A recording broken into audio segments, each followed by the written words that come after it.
This is David Slotwiner. I am co-chair of the Planning Committee.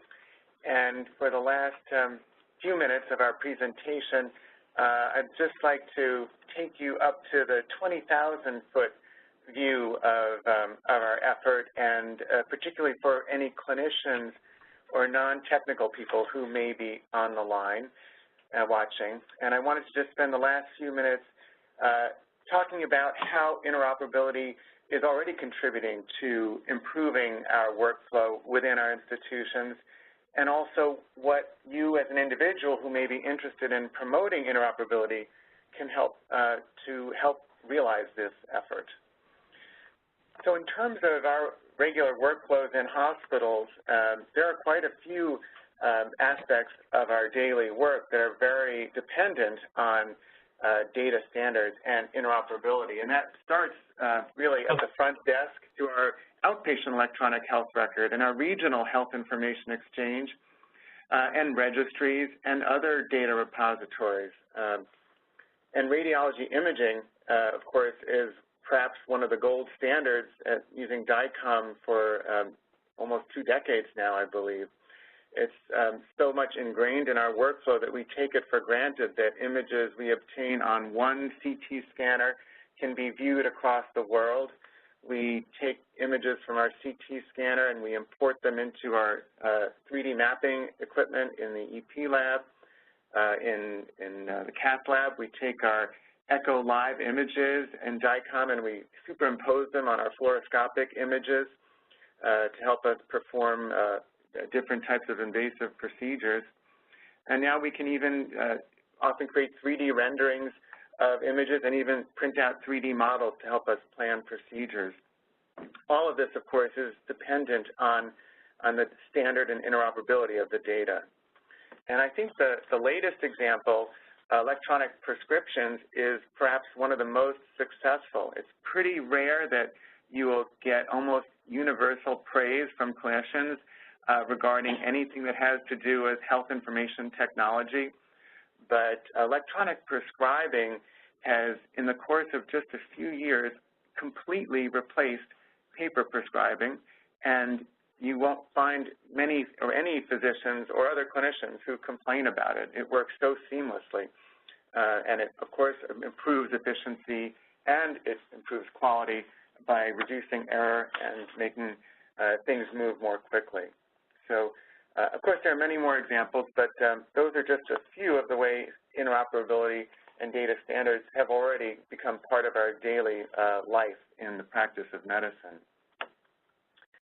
Paul, could you go to the next slide?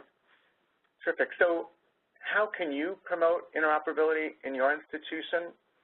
Well, of course, the purse strings are always one of the strongest, and if you're in a position of control, then you have tremendous power. Whenever you place a request proposal for new equipment, find out what data standards and interoperability standards exist in that space and ask for them from vendors who submit proposals. Now, it may be difficult to find out, but one of the best ways to do that is to contact the medical society that covers that particular specialty of physician users.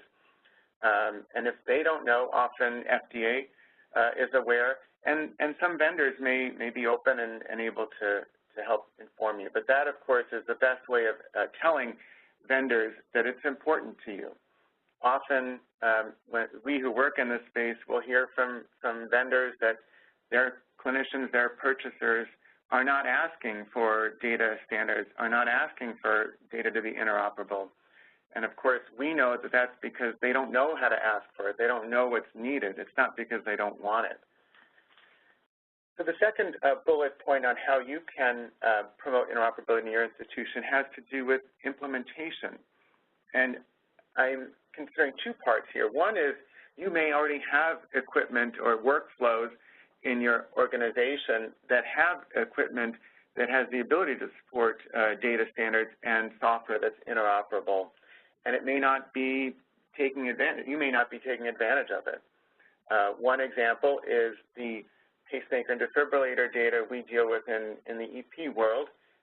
Most clinicians don't yet know that there is the IEEE nomenclature and the IDCO standard, but it does exist, not completely implemented, but it can be used. The other way implementation depends on people who are interested in supporting interoperability is when new equipment is rolled out. Implementing interoperable solutions almost invariably requires changing workflow, and that's part of the advantage of it. But changing workflows is very disruptive, and medicine is not a world that likes to change. And so by helping your colleagues recognize the downstream benefits of changing workflows in the short term, you can help them realize the gains that we know they will eventually achieve.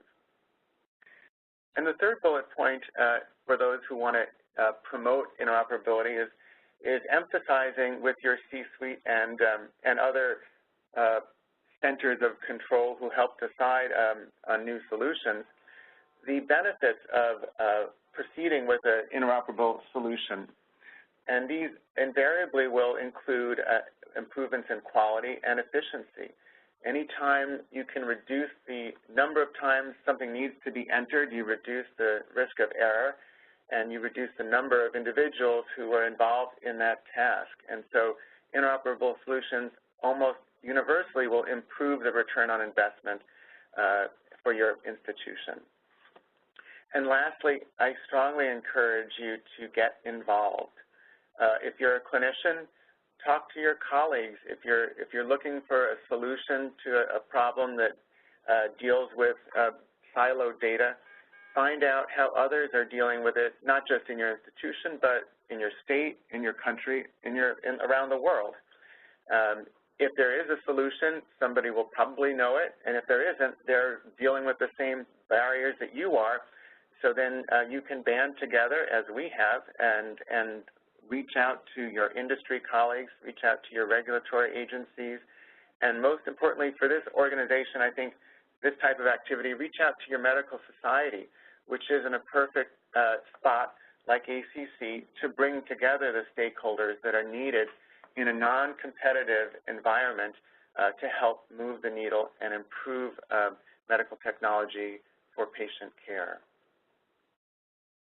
So I'll stop there, Paul, and I think we can open it up for questions. A few more points you want to make, Paul? Yes. Just as a note, the call for proposals will open tomorrow and closes September 15th. Okay. Please send us your ideas, your concerns, your solutions to contribute to the IHE cardiology experience. And we will also be opening up registration for Connectathon, not just we, the entire IHE North America. Will open on September 6th and close on October 6th. So we look forward to testing some of these exciting solutions in a real-world setting.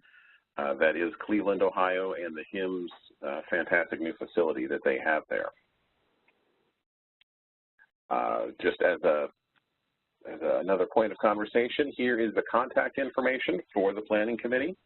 Please feel free to contact any or all of us with questions, concerns, or if you just want to lend a hand. We definitely would love to have more volunteers to help steer the ship of cardiac interoperability.